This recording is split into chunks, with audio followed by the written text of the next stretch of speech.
God is good, and with each day that passes brings us a day closer to the launch of Pantheon Rise of the Fallen. This is the Nathan Napalm channel, and if you are new here, please consider subscribing. You know what? I can't even do this. I'm so upset. You know what? Listen, guys. So I was just perusing around, looking up MMO news, seeing what was going on, checking my Twitter feed, you know, doing that kind of relaxing thing I usually do as I'm winding down, going to go to sleep.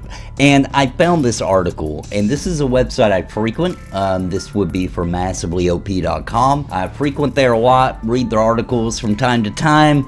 You know, not a big fan, but, you know, I have seen them actually talk about Pantheon in the past and things like that. So, you know, I got some respect for the website. I got to say, though, that this article they released, I'm terribly distraught over. I mean, this is so disrespectful, in my opinion. So, what it is a list. It's the perfect 10, the MMOs with the most uncertain futures at the start of 2020. Okay, and they go through several MMOs, Guild Wars 2, H1Z1, basically all the Daybreak games, let's just say that. And then at the end of the list, at the very end of the list, almost the last one mentioned, at number 9, Pantheon Rise of the Fallen. I'm going to read you what it says, okay? Because I don't want to misquote anything in here. Here's exactly what it says about it.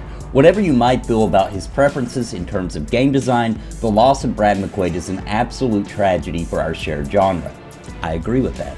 I remember sitting down to interview him about the game at PAX East one year, and to my intense satisfaction, the man not only understood the way that the genre and needs of social time had changed, but was intent on making Pantheon actively respond to those changes. It filled me with energy to see him not attempting to remake the original EverQuest or Vanguard, but to actively adapt the model of grouping and slower pace for a modern audience.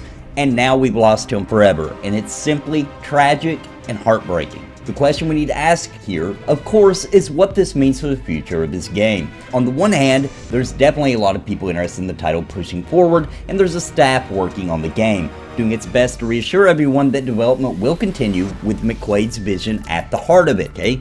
Make sure you soak that in, that he said that there. On the other hand, there's the loss of the man himself impacting everything. And that's not even asking questions like how the design might change when the motivator himself is no longer there to guide the ship, and what major elements might be different. Alright, so I'm not gonna say that I disagree that it's highly upsetting and heartbreaking on the passing of Brad McQuaid. That is 100% true. The whole gaming industry felt the ripple of the loss of Brad. The thing that upsets me is that you put Pantheon Rise of the Fallen, which was his final project, the project he was working on all the way up until the day that he passed, his passion project, the game that was like chains setting him, like the chains were releasing from him, setting him free to make the game he always wanted to make. Without the pitfalls of major publishers, he was finally going to launch the game he always wanted to make. And he had found a genius way to modernize the old school awesome gameplay that we all here know and love. But to put Pantheon, because of a tragic situation like that, and then have the audacity to put them on a list of MMOs with the most uncertain futures at the start of 2020, and then put it on a list of games that are mishandled or not managed properly or things like that, is a disgrace, and they should not have done that.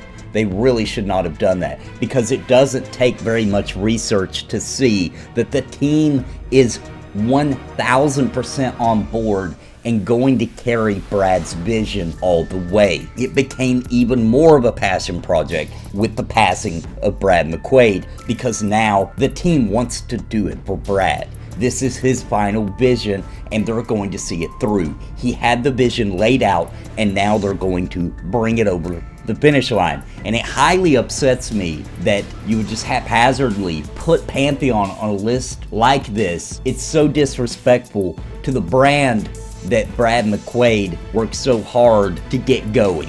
And then he's on this, and then this particular journalist who wrote this column slapped the game in with a bunch of other MMOs that actually are facing issues, major problems. Pantheon Rise of the Fallen is not facing a major problem or issue. The game's not even out. The team didn't say we're going to step back and reevaluate everything. They've been very clear that they're not going to change the core tenets and the vision that was set forth by Brad McQuaid on the game. They made it very clear they're going to continue on gung-ho style and get this game out. And it's, I don't know, what do you guys think? Do you think that is disrespectful? I'm highly upset that they did this. I don't think that was right. I think they should retract Pantheon off this list. This is a negative list, right? Like, this is something that draws people's attention and they read and they're like, ooh, these games are in trouble, right? H1Z1, right? Astelia Online, PlanetSide 2, City of Heroes, Shroud of the Avatar, and Pantheon? Pantheon does not belong on this list at all, and that's a disgrace to Brad McQuaid and the vision that he set forth for this game and that he worked so hard for.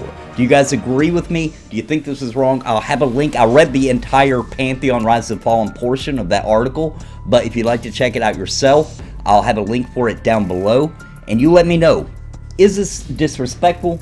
Am I just getting poked in my feels and I shouldn't be? What do you guys think about this? Let me know in the comments down below. I'm highly upset. I think it's wrong, and I honestly have lost an absurd amount of respect for this particular website. Let me know what you think in the comments down below, guys, and we do have the awesome new stream on Twitch tomorrow on the official Visionary Realms Twitch page, so can't wait to see what kind of information they talk about and what we glean from that. And of course, I'll have tons of videos about Pantheon coming as soon as that video wraps up. And guys, until next time, God bless and happy gaming. Listen to what I say. I've been making videos all day. My friends all say I'm it's a video buffet. You can even hit replay. But please just subscribe. I can't even describe being part of my tribe. I'll even offer you a prize. But just please just subscribe and hit the bell notification too.